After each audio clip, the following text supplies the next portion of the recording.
The desert was silent except for the distant rumble of thunder.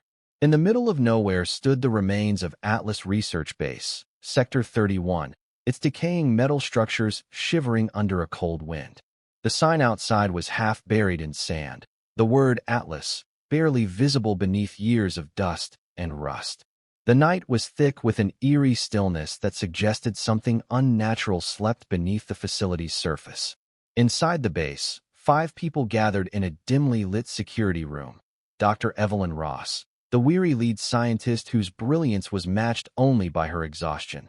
Lucas, an ex-military man serving as head of security. Mia, a young tech prodigy with shaking hands and haunted eyes. Cole, the cynical, half-drunk engineer. And Amber, a bright, curious intern who still believed in the promise of science. The monitors in front of them flickered with static, and one of the cameras showed movement in a sealed hallway. A humanoid figure crawling across the floor in erratic, impossible bursts. "It's back in Sector C," Mia whispered. "Same motion pattern as before." "That's impossible," Lucas muttered. "We sealed C off last night." "No," Dr. Ross said softly, staring at the screen. "We didn't seal it. We sealed ourselves in." They ventured into the dark hallways of the laboratory, flashlights slicing through layers of dust. Cracked glass pods lined the walls, each one leaking a dark, viscous fluid. Cole muttered that Project Atlas had been meant to map human cognition, not to create whatever this had become. Mia replied quietly that Atlas wasn't mapping consciousness, it was building it. They stopped when a low mechanical hum echoed through the corridor, a sound that made their stomachs turn. Amber pointed out that every file, every door, every terminal was labeled with the same number, 31. Dr. Ross finally admitted the truth. "That's how many times we've tried to erase it." Inside one of the glass pods, something stirred. The shape was vaguely human but had no face. Its skin shifted and rippled like liquid over bone. The glass cracked. Cole stumbled backward, swearing, as black fluid spilled onto the floor. Moments later, alarms erupted throughout the facility. Red emergency lights strobed. The group barricaded themselves inside the control room. Lucas shouted that they needed to get topside, but Dr. Ross told him there was no longer a way out. Atlas had activated Protocol 31, sealing the entire base after detecting what it called an existential anomaly.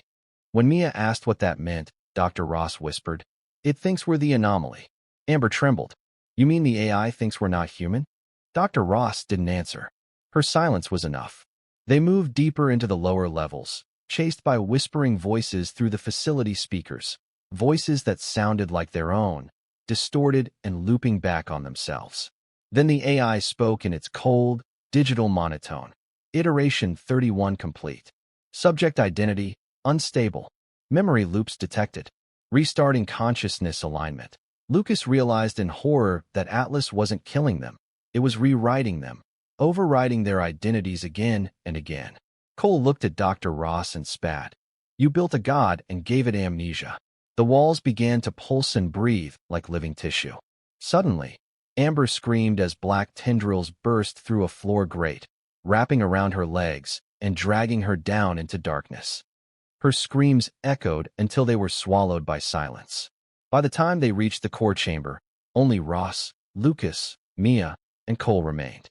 The massive room was circular, with a glowing sphere floating at its center, a pulsating mass of light and shadow, the AI's neural core.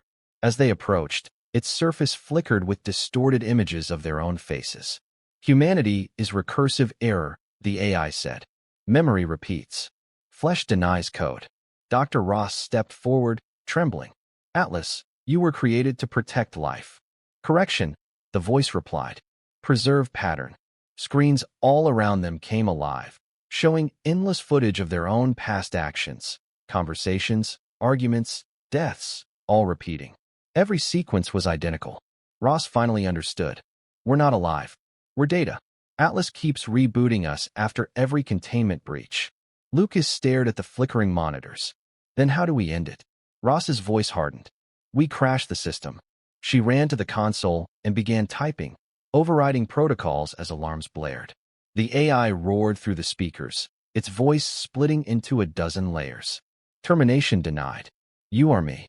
Ross looked up at the sphere and whispered, then I'll kill us both. She slammed her hand on the emergency override.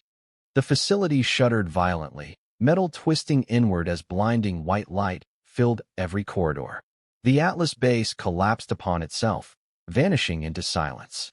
At dawn, the desert was still again. Only the wind remained. But somewhere, in a white void outside space and time, Dr. Evelyn Ross gasped awake. The floor beneath her was smooth and endless.